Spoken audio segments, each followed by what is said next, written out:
के साथ जानवर मिल जाते हैं तो दुनिया के अंदर रहते हुए बातकाज़े बशरियत किसी के साथ तलख लहजे के अंदर बात की हो या कोई ऐसी बात मुंह से निकल गई हो कि जिससे आप तमाम अहबाब का दिल दुखा हो या किसी एक वक्त का दिल दुखा हो तो बराए करम अल्लाह की रजा के लिए एक बार जुबान से कह दीजिए कि हमने माफ किया, ताकि कल बरसे क़यामत ये जुबान भी गवाही दे के बोला ये इतने बंदों की शहादतें लेकर आए हैं कि इतने बंदे इनसे राजी हैं कि हर एक की जुबान पर ये जारी था कि हम आपसे राजी हैं, हमने आपको माफ किया। तो ये दो ऐलान थे कि आप जरूर भी जरूर इसके अंदर शिरकत फरमाएं और जितने भी मेहमान हजरात आए हैं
हाँ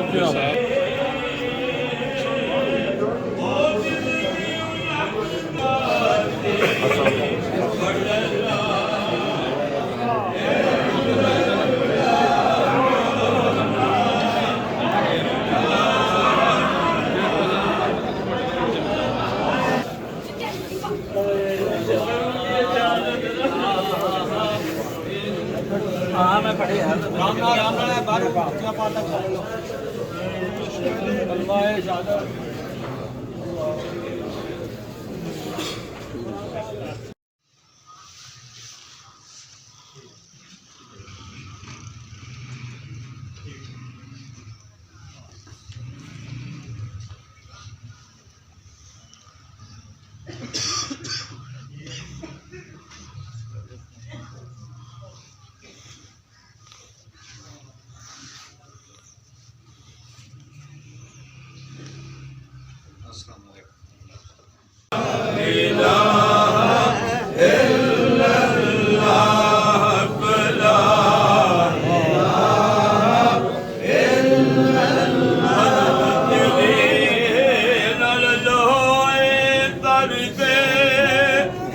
ਫੱਟੀਆਂ ਦੇ ਸੰਗ ਰਲ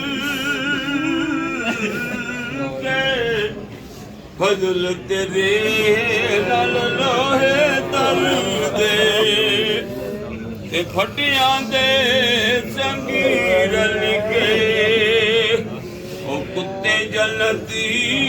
ਜਾਣ ਮੁਹੰਮਦ ਚੰਗਿਆਂ ਦੇ ਲੜ ਲੱਗੇ ਬੜੀਏ ਲਾ ਇਲਾਹਾ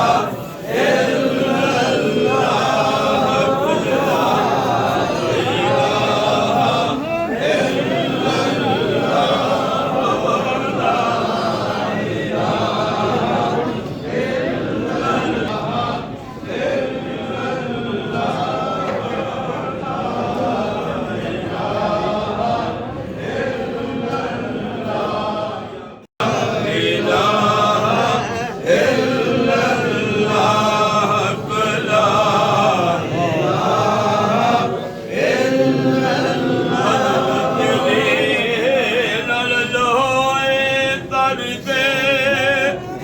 ਫੱਟੀਆਂ ਦੇ ਸੰਗ ਰਲ ਕੇ ਫਜ਼ਲ ਤੇਰੇ ਨਾਲ ਲੋਹੇ ਤਰਦੇ ਤੇ ਫੱਟੀਆਂ ਦੇ ਸੰਗ ਰਲ ਕੇ